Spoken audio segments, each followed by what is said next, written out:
Hey, it's Chris at Boondocks Homestead, and today I'm going to show you all how I started my sourdough starter, or also known as culture. So you're going to need a few things. You're going to need some kitchen scales that weigh in grams, because that's how I do it. You're going to need a bowl. You're going to need a spatula, preferably a rubber one, some flour, water, a straight edge jar, any kind of jar. You could even use a glass, just a drinking glass if you wanted to, as long as it's straight edged. And you'll need some rubber bands and something that's breathable, some type of cloth, or you could even use a paper towel if you needed to. Now, this is how I do mine, okay? This is how I started mine. I started mine January 1st of this year, and I now have a very, very active starter, and it's a more mature starter, so it makes lots of good stuff. So one thing with this sourdough making is you have to be patient. You're not going to be able to make bread right off the bat. I mean, you can, but odds are it's not going to be, turn out the best, and you'll probably have to make croutons or something out of it if you do it like within the first couple weeks. So I'm going to show you all what I did. So I turn on my scales and I put my bowl on there, and then I'm going to tear out my scales, and that just means you're going to click it where it reads 0, 0, 0 or 0 or whatever, because when you put the bowl on there, it's going to weigh the bowl. Okay, so you're going to tear your scales out and it's going to bring it to 0. We're going to put in 25. Now I started out, I might have started out with 50 grams when I started, and you can too, but I'm gonna, for this video, because I don't need any more sourdough, so for this video I'm gonna do 25 grams. We'll pretend it's 50, okay? So I'm gonna do 25 grams of flour. We're just gonna put this in here until it reads 25, and it went to 30. I always do that. So when it does that, you just grab you a spoon, pull this back where you can see. Just grab you a spoon and take some out, no big deal, until you get to 25. There you go, 25. Then you're gonna grab you some room temperature water, and you're gonna go in 25 more. But if you're doing 50, do 50 flour, 50 water. You with me? Okay? So I'm doing 25 just for the sake of this video, because I really don't need any more sourdough. Okay, there it is, 50. Now you're gonna stir this up. It was 25 and 25, but it made 50 on here because I didn't tear my scales out. I'm trying not to confuse you because it can get overwhelming and confusing, but don't let it. Just think about it. Think about what you're doing. It'll be okay. So you're gonna smash that down. Make sure this water and flour is all incorporated and there's no flour pockets or any kind of pockets or anything. Just make it kind of smooth looking, okay? When you do that, you're gonna grab you a straight edged jar, all right? So I'm making some levain over here, and you'll learn about that later. But I have it in a beveled jar, and I just wanna show you the beveled jar. You don't wanna start out with using a beveled jar. Now see how I marked that? I just about knocked that over. I just fed that this morning and made this little levain to make some sourdough bulls, and it's grown that much. So this is a very active and mature starter. So don't do the bevel jar right off, all right? You're gonna do a straight edge jar because you're gonna watch it grow, and you're gonna learn your starter, learn your sourdough starter. And if you wanna name it, name it. I did, I named mine Genesis because I started it on January 1st in the beginning. And so I have a Genesis 1, a Genesis 2, and then I have offspring of Genesis. We won't even go there. So after you get it smoothed out in here, you're gonna pour it in your jar, okay?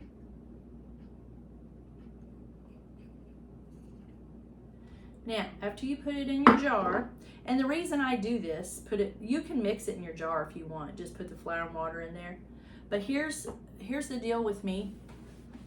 I don't like all that gunk around the jar, and it being all dirty, and that bothers me, okay? So I mix it in here, and then I put it in here, and then it looks nice like this.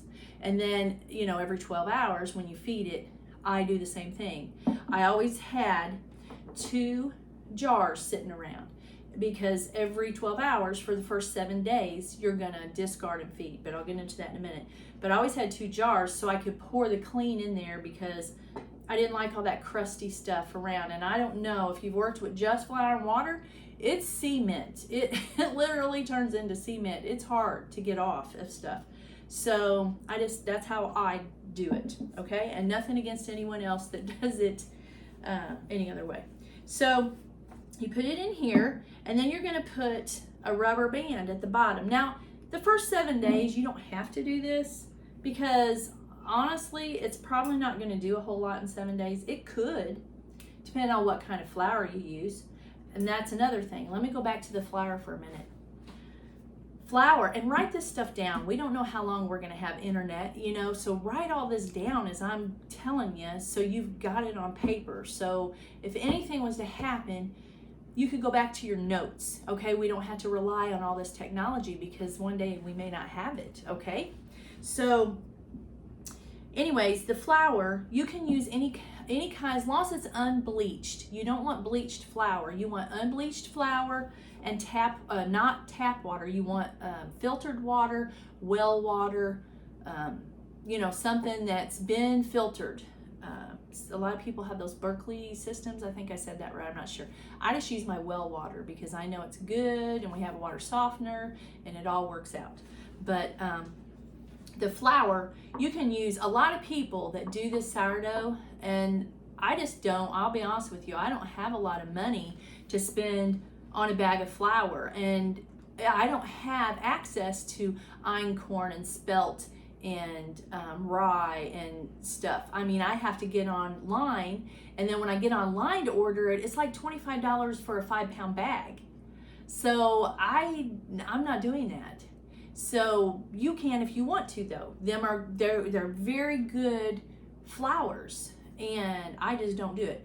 Every once in a while, I put a little spoonful of just unbleached wheat flour, because I do have access to that. But I just use all-purpose unbleached flour, okay? And I make some really good sourdough. So, but you can use whatever flour you want, as long as it's unbleached, all right? So then you put that in here, and you put your rubber band around it, because you're gonna watch it. You're gonna learn it, you're gonna watch it. After you do that, you're gonna put some type of cloth or something on top of it, but where it can get air. You wouldn't want to tighten the lid on it or do anything like that, because it has to have air, because I can't give you all the scientific part of it, because I just can't. I can't remember it all. But if you'll get online and research that, if you want to know the scientific part of it, all I know is that there's bacteria and yeast, and it makes it does its thing, okay? And it captures wild yeast and makes wild yeast. So it's not the same as store-bought yeast, all right?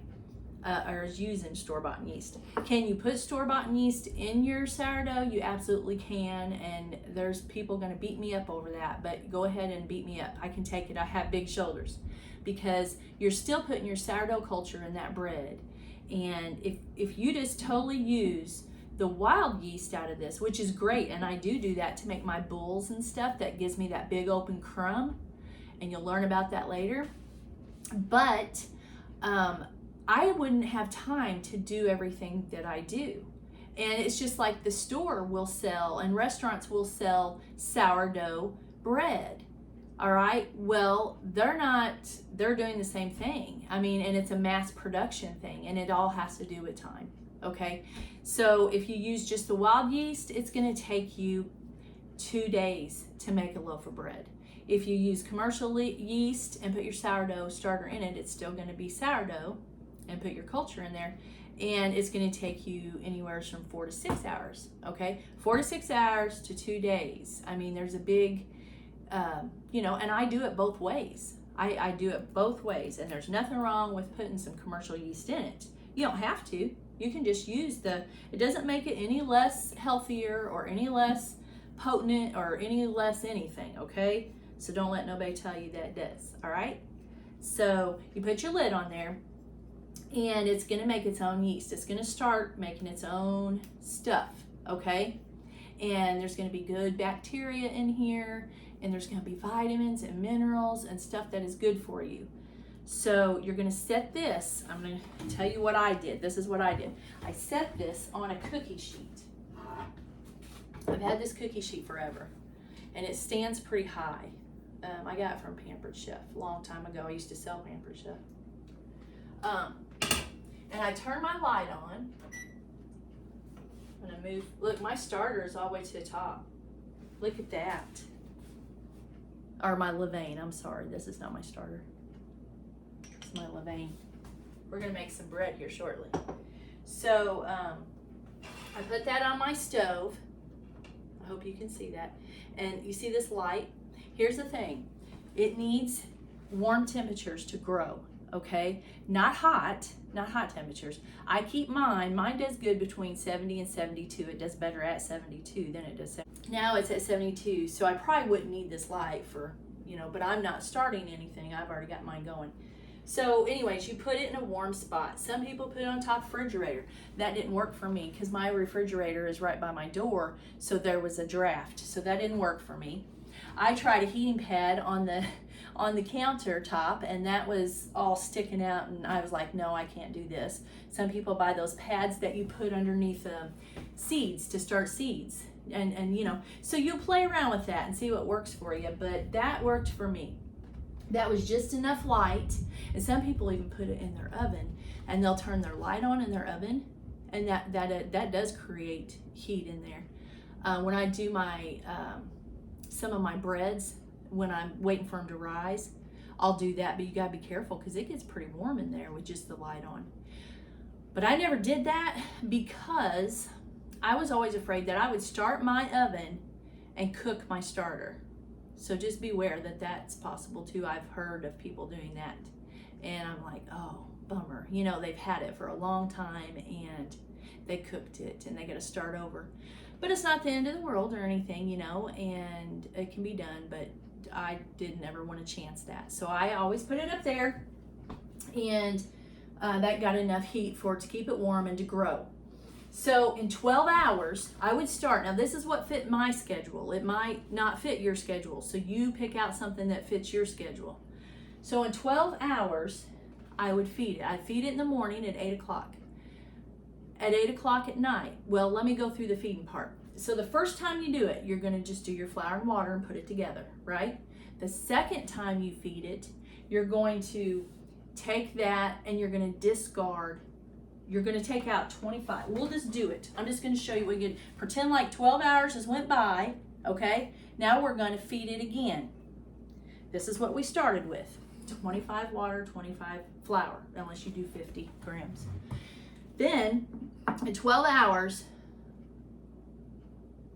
we're gonna take out 25 grams. Get your scales going. I was gonna try to make this a short video, but I just feel like I need to explain this, so I'm sorry. I hope it helps somebody. This is what I wish I would have had. Someone to do this with me.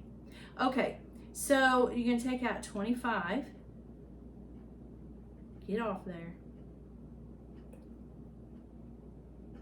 Or 50, whatever you decide to do. Okay, we'll just say that's 25. You're gonna have this much left over. Set it aside, and I'm gonna tell you what to do with that in a minute. So you got 25 in here. This is after 12 hours. You're gonna put 25 more flour. We'll say that's it. 25 more water. We'll say that's it. Stir it up. Put it in a new jar. Set it back underneath the light. Okay, every 12 hours you're going to do this for the first 7 days. Write this down. First 7 days, that's what you're going to do. This is what's left out of that. This is called discard. You can throw this away if you want. I would advise not to put it down your pipes because, like I said, this turns into cement if you let it dry out. So if you're going to throw it away, I would put it in the trash can, okay? But something better than that, because I do not like to waste, and the longer you'll know me, you'll know, and the people that do know me know I do not like to waste stuff. So I would collect this in a little jar. but you're gonna have to put it in the refrigerator, and you can put a lid on it when you put it in the refrigerator, okay? So you've got this jar of discard. Every time you feed, you're gonna put the discard in this jar. Now, you can keep this up to 2 weeks in the refrigerator before you use it. I went longer, but I'm telling you 2 weeks, okay?